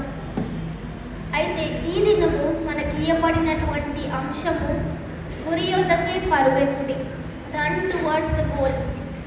ఈ యొక్క అంశమును మనము ధ్యానిస్తూ ఎన్నో విషయములను తెలుసుకున్నాం. మొదటిగా లోకములో గురివైపు పరిగెత్తినటువంటి ఇద్దరు వ్యక్తులను గురించి మనం తెలుసుకున్నాం. వారు ఎవరనంటే మన మాజీ రాష్ట్రపతి డాక్టర్ ఏపీజే అబ్దుల్ కలాం గారు, అలాగే విరాట్ కోహ్లీ. అలాగే 3 అంశములు మనం నేర్చుకున్నాం. వాక్య భాగంలో నుంచి మనకి ఇవ్వబడిన 3 పాఠముల ద్వారా 3 అంశములు నేర్చుకున్నాం. ఆ 3 అంశములలో ముగ్గురిని గురించి మనం నేర్చుకున్నాం.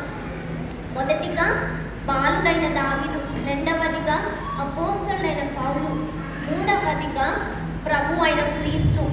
వారి గురి యొద్దకు పరిగెత్తిన విధానము, వారు గురి యొద్దకు పరిగెత్తినందుకు వారు పొందుకున్నటువంటి బహుమానములు మనం తెలుసుకుని ఉన్నాం. మనము కూడా మన ముందు ఉంచబడినటువంటి లక్ష్యము అదే పరలోకమును చేరుకోవాలి, పరమ కానాను చేరుకోవాలి, నిత్య జీవనకు వారసుగా ఉండాలి. ఇది పొందుకోవాలి అంటే యేసు వైపు చూస్తూ మన ముందున్నటువంటి పందెపు రంగంలో ఓపికతో పరిగెత్తము. అటువంటి కృప విశ్వాసముకు కర్తై ఉండి దానిని కొనసాగించువాడైన ప్రభు అయిన యేసు కృప మనందరికీ తోడై నడిపించును గాక. ఆమేన్. Thank you one and all.